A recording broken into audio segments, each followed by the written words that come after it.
तो देखो sine x के कॉस एक्स के sine x plus cos x 1 बटे में कैसे इसके इंटीग्रेशन को फाइंड करेंगे। तो सबसे पहला देखो इसे यहाँ पे स्टेप क्या लेना पड़ेगा। इस तरह के क्वेश्चन को बनाने के लिए हम लोग यहाँ पर चेक कर लेते हैं साइन एक्स का कॉफिशिएंट कॉस एक्स का कॉफिशिएंट। साइन एक्स का कॉफिशिएंट कितना दिख रहा है 1, कॉस एक्स का कॉफिशिएंट कितना दिख रहा है 1। तो जब दोनों में कॉफिशिएंट 1 होता है ना तो हम लोग क्या करते हैं कि सबसे पहला काम कॉफिशिएंट जो भी यहां पर है उसका स्क्वायर कर दो, यानी 1 स्क्वायर प्लस 1 स्क्वायर, और फिर उसका रूट निकाल दो, यानी कितना हो गया √2। तो √2 से क्या कर दो इसमें डिवाइड कर दो पहले, तो √2 से हम यहां भी लगा देंगे और यहां पर भी √2 यूज कर लेंगे। तो ये चीजें अपने मन से लिखे हैं तो यहां पर फिर क्या करना पड़ेगा, इसको बैलेंस के लिए √2 से मल्टीप्लाई भी करना पड़ेगा, और ये फिर आपका dx। समझ में आ गया यहां तक सबको।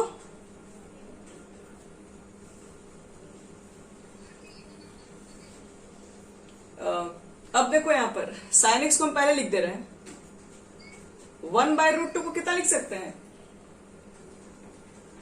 cos π/4 लिख सकते हैं। बताओ तो cos π/4 की वैल्यू 1/√2 ही होती है।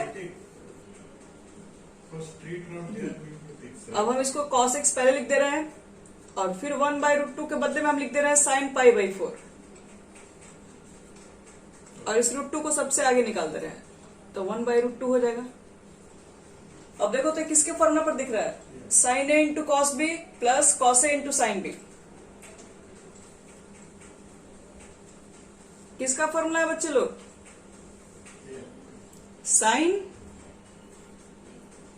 a प्लस बी का ना,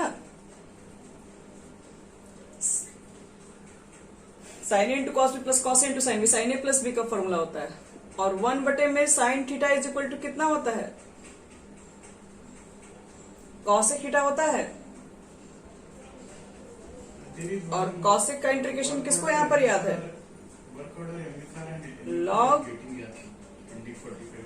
लॉग मॉड कॉसेक, नहीं हाँ cosec x minus cot x, यही रहता है ना। और मॉड 1 प्लस, तो समझ में आ गया ये कैसे बन रहा है। चलो इसको जल्दी से नोट करो, फिर नेक्स्ट क्वेश्चन बताते हैं। इसी टाइप का क्वेश्चन और भी रहेगा हमारे पास।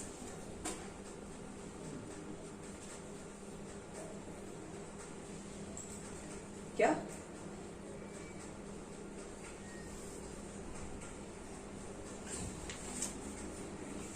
जल्दी करो जो बच्चे लोग, फिर अगले क्वेश्चन की ओर हम लोग बढ़ेंगे। हो यहां तक,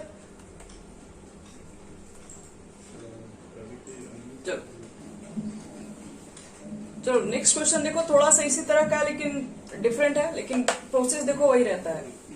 इस तरह के क्वेश्चन को देखो कैसे हैंडल करते हैं।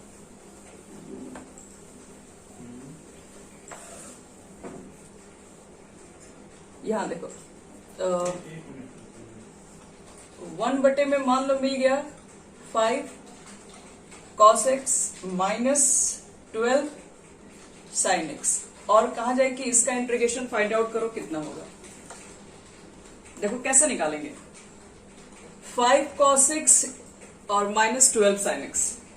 तो पहले बता चुके हैं इस तरह का इंटीग्रेशन निकालने के लिए क्या करना पड़ता है। सबसे पहला स्टेप, यहां पर कोफिशिएंट 5 यहां पर 12, दोनों का स्क्वायर करके रूट निकाल दो पहले।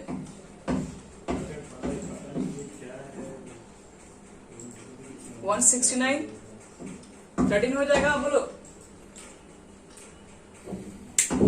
अब देखो आ जाएगा ना, 144 प्लस 25 169, उसका 30 होता है रूट। चलो 13 से क्या करना होगा तुम लोग को, यहाँ पर एक थोड़ा सा यहाँ पे स्टेप करना पड़ता है। 13 आने के बाद हम लोग 5 को कुछ मान लेते हैं।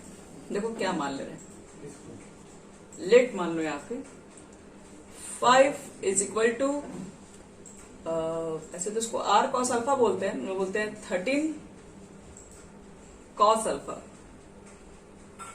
एंड 12 इज इक्वल टू मान लो 13 sin अल्फा। जितना वो वैल्यू आएगा उसको हम लोग इक्वल मानते हैं।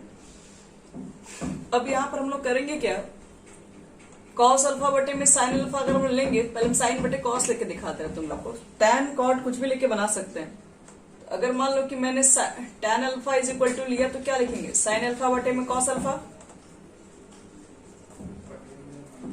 और sin अल्फा की वैल्यू कितना लिख सकते हैं बोलो, यहां से 13/12 लिख सकते हैं, और cos अल्फा को 5 बटे में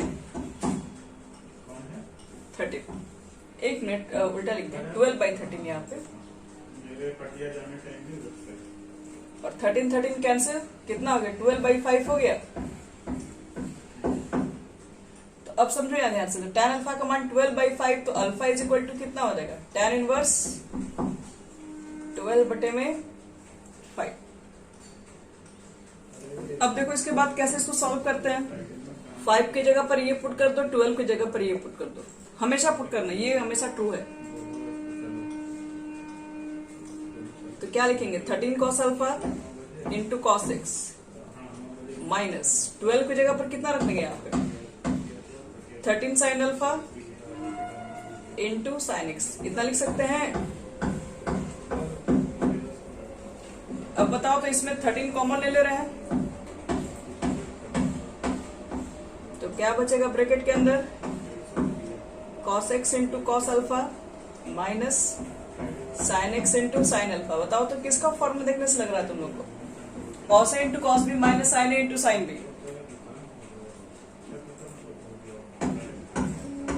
इसका फॉर्मूला होता है cos a प्लस b का फॉर्मूला होता है।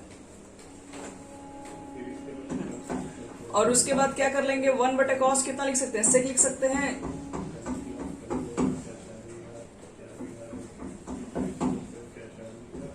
अब उसके बाद हम लोग इसको जब सेक पुट कर दिए तो sec theta is equal to क्या होता है formula, sec is equal to log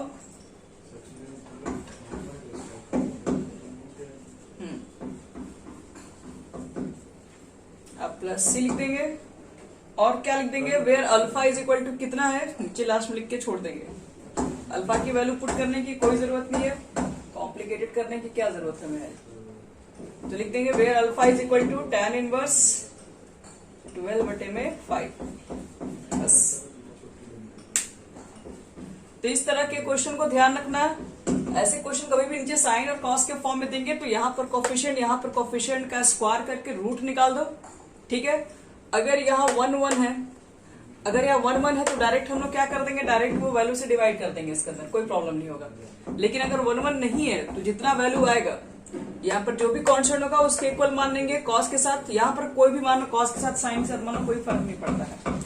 और ये जो बगल वाला यहाँ पर होगा उसको क्या कर लेंगे हम लोग, तो उसको साइन के साथ मान लेंगे। और यहाँ पर tan अल्फा की वैल्यू निकाल के अल्फा का मान यहाँ पर सिंगल कैलकुलेट कर लेंगे, और फिर 5 की जगह पर ये पुट कर देंगे, 12 की जगह पर ये पुट कर देंगे, बाकी 13 यहाँ पर कॉमन निकाल के फॉर्मूला पर आ जाएगा। ठीक है, ये क्वेश्चन बन जाएगा इस तरह के क्वेश्चन।